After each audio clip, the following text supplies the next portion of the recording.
There are a lot of really bad arguments for Islam, and one of the worst arguments is, unfortunately, the most common. I get several messages a day from Muslims saying, "How can Islam be the world's fastest growing religion if it's not the truth?" This bit of reasoning is absurd on multiple levels. First, no Muslim would be impressed for a second if I said, with more than 2 billion adherents globally, Christianity is the world's largest religion, so it must be the truth. Somehow, arguments like this are only persuasive to Muslims if they're being used to promote Islam. So there's no consistency here whatsoever. Second, the unstated premise of the argument is that if a movement spreads rapidly, it must be true. And here again, no Muslim would ever agree with this premise if it weren't part of an argument for Islam.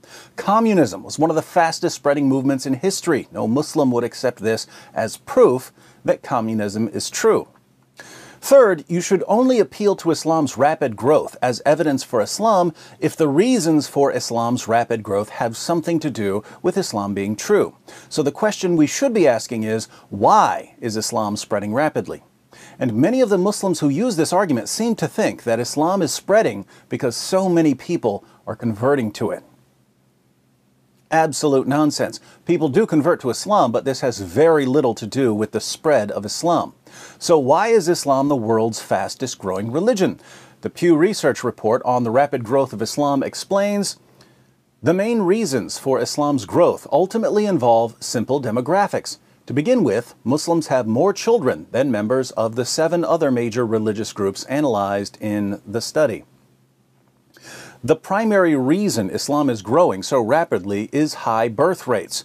As a general rule, if your group has more children than other groups, your group's going to grow faster. Pew Research provides a chart showing that wherever there's a significant Muslim population, Muslim birth rates are higher than non-Muslim birth rates. In sub-Saharan Africa, the Muslim birth rate is 5.6 compared to 4.5 for non-Muslims. In the Middle East, it's 3.0 for Muslims, 2.6 for non-Muslims. In Asia and the Pacific, it's 2.7 for Muslims, 2.0 for non-Muslims. In North America, it's 2.6 for Muslims, 2.0 for non-Muslims. In Europe, it's 2.1 for Muslims, 1.5 for non-Muslims.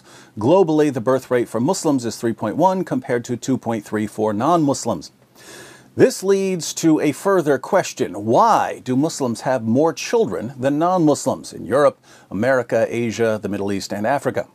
Well, the higher birth rates are connected to Islam's impact on women. In 2009, the Organization for Economic Cooperation and Development released a report on gender equality and social institutions.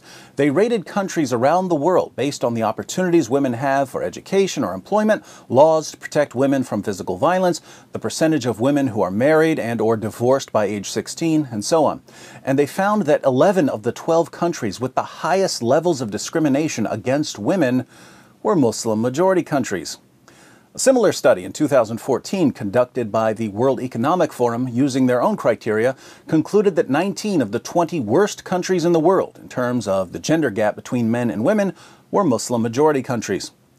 How is this relevant? Well, when women have fewer opportunities in life, they tend to start having children at a younger age. Fewer girls go to school, fewer go to college, there aren't many careers available to them, their parents marry them off at a younger age. Instead of starting a family in their 20s, they start a family in their early teens, and birth rates go up.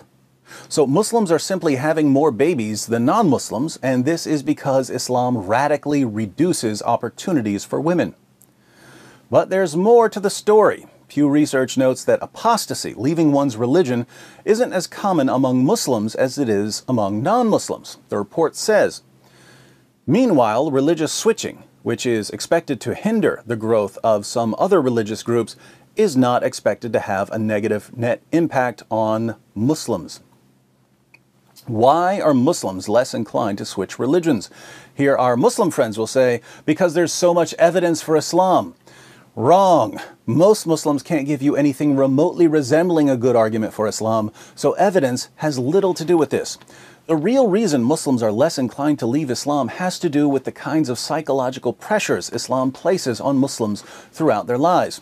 In Sahih al-Bukhari 69:22, we read Muhammad's command, "Whoever changes his Islamic religion, kill him."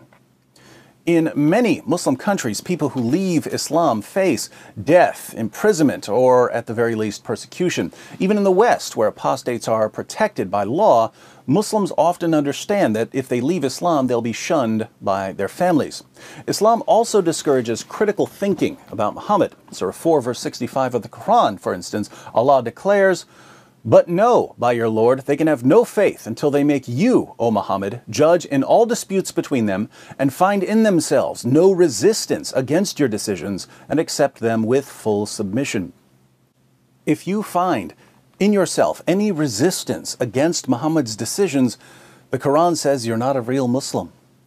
Verses like this have led to generations of Muslims who are terrified of questioning anything Muhammad said.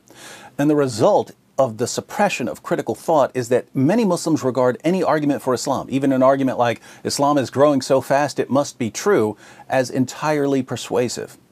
So Muslims are trained and pressured throughout their lives not to think critically about Islam, and they know that there are severe repercussions for leaving Islam. Apart from this, Muslims are generally more sheltered from criticism than non-Muslims are. In Muslim countries, criticism of Islam is not tolerated and may be met with legal punishments or mob violence. But even in Western nations, criticism of Islam is not tolerated and will certainly be met with charges of racism and bigotry. Muhammad ordered his followers to kill people who made fun of him, and the Salman Rushdie affair, the murder of Theo van Gogh, and the Charlie Hebdo massacre have convinced most critics to keep their mouths shut, thus further insulating Muslims from any sort of critical thinking about their religion. So now we understand why the Muslim population is growing so rapidly. But Islam isn't just growing rapidly in terms of global population, it's also growing rapidly in the West. Here again, however, this has little to do with conversions to Islam. Islam's main source of growth in the West is immigration. Why are so many Muslims fleeing Muslim countries and moving to the West? Surprise, surprise, Allah's commands to wage jihad against hypocrites and Muhammad's commands to kill apostates have led to endless instability in Muslim lands. There's always some group accusing other groups of being hypocrites or apostates and wanting to kill them for it. People who just want to live peaceful lives and provide a good future for their children decide to leave. And where do they go? They head west in massive numbers. Putting all of this together, why is Islam growing globally? It's growing because of high birth rates combined with psychological conditioning. Why is Islam growing in the West? It's growing in the West because Islam tends to produce unstable countries that many people don't want to live in. Now, to all my Muslim friends who tell me on a daily basis that Islam must be true because it's growing so rapidly, for the sake of clarity, you need to include the reasons for Islam's growth as part of your argument. So the argument should go something like this. Due to the teachings of Allah and Muhammad, women in Muslim countries have fewer rights and fewer opportunities than women in non-Muslim countries. This religious-based discrimination leads to higher birth rates, and the massive numbers of children produced are psychologically conditioned to remain Muslims and are sheltered from any criticism of Islam. But even though these children will probably remain Muslim, they don't want to remain in Muslim countries because of the endless eruptions of violence by those who take Allah's commands to wage jihad seriously. Hence, they move to the West as fast as they can, and Islam is spreading rapidly in countries kind enough to take them in. Surely a religion that does all this must be true. That's your argument, my Muslim friends, and it's the most popular argument for your religion. It's apparently the best you've got. Do you have any idea how this sounds to someone who hasn't been conditioned to mindlessly accept any argument for Islam? Do you even hear yourselves? Islam oppresses women. It threatens to behead people who leave Islam, and it produces countries that people just don't want to live in, so it must be true. If you think that's a good argument, there's obviously nothing I can do to change your mind. All I'll say is that many people would look at the exact same evidence and come to the opposite conclusion.